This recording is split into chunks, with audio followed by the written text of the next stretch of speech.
Akhil Bharatiya Congress committee के राष्ट्रीय महासचिव रणदीप सुरजेवाला का पानीपत पहुंचने पर कार्यकर्ताओं द्वारा ढोल नगाड़ों के साथ फूलमाला पहनाकर जोरदार स्वागत किया गया।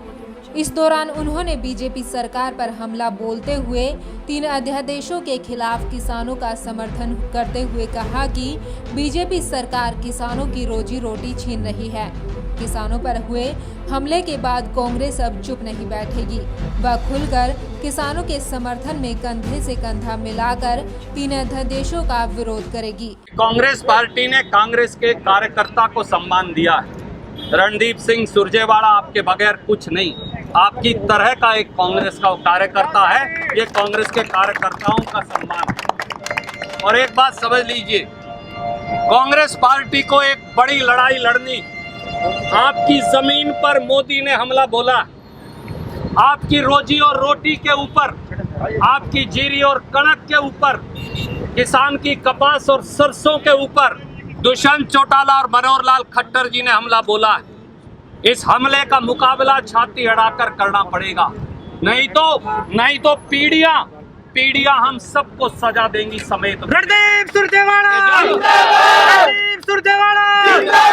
जब नरेंद्र मोदी, मनोहर लाल खट्टर और दुष्यंत चौटाला गरीब शेड्यूल कास्ट के आदमी की, बैकवर्ड क्लास के गरीब मजदूर की, छोटे छोटे दुकानदार और आड़ती की, किसान की जब रोजी रोटी बेच रहे थे पूंजीपतियों की मंडी में, तो सब चुप रहे थे। जो चुप रहेगा वो कुरुक्षेत्र की इस धरती में पाप का भागीदार बन जाएगा। आइए मिलकर छाती अड़ाकर लड़ेंगे।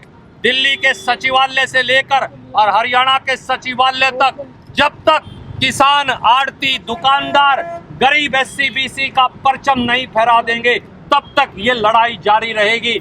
ये संकल्प आज हमें मिलकर लेना है।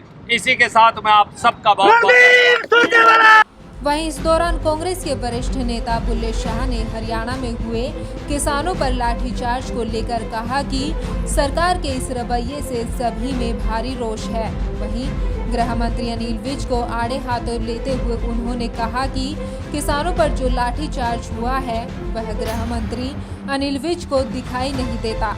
बीजेपी सरकार का आकलन बहुत ही कमजोर है, जिसका समय आने पर कांग्रेस बीजेपी सरकार को करारा जवाब देगी।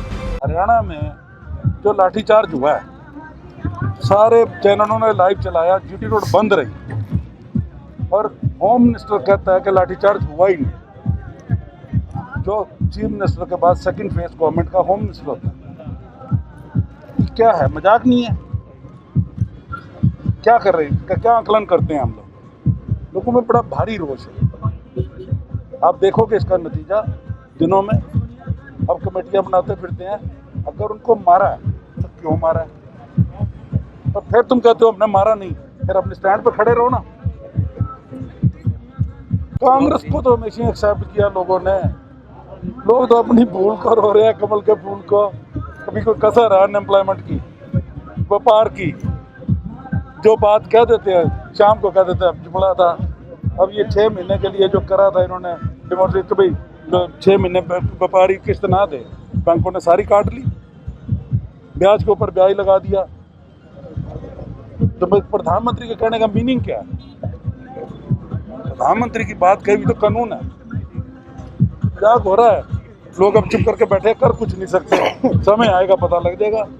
इस मौके पर जयदेव मलिक ने कहा कि संघर्ष का बिगुल बज चुका है, जिसके समर्थन में कांग्रेस के सभी कार्यकर्ता सड़कों पर उतरेंगे।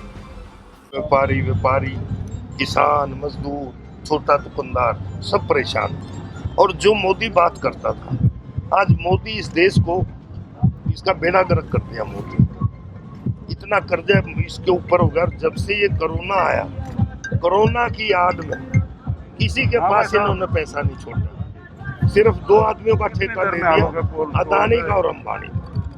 इसलिए ये जोश है कांग्रेस। ये आज देखो कांग्रेस का प्रदर्शन है, कांग्रेस विरोध कर रही है। और पीछे जितने भी डेमोन्स्ट्रेशन हुए वो खड़ा मेमोरेंडम दिए, तो हमारे सारे वर्करों के अंदर पूरा उत्साह है। और उसके हिसाब से ही आज हम तो ये चाह भाई हमारा जब अब संघर्ष का बिगुल बजेगा और उसमें आप देखना कितने कांग्रेसी सड़कों पे आएंगे, हमारी बहन भी आएंगे, हमारी माताएं भी आएंगे, हमारा नौजवान तबका भी आएगा।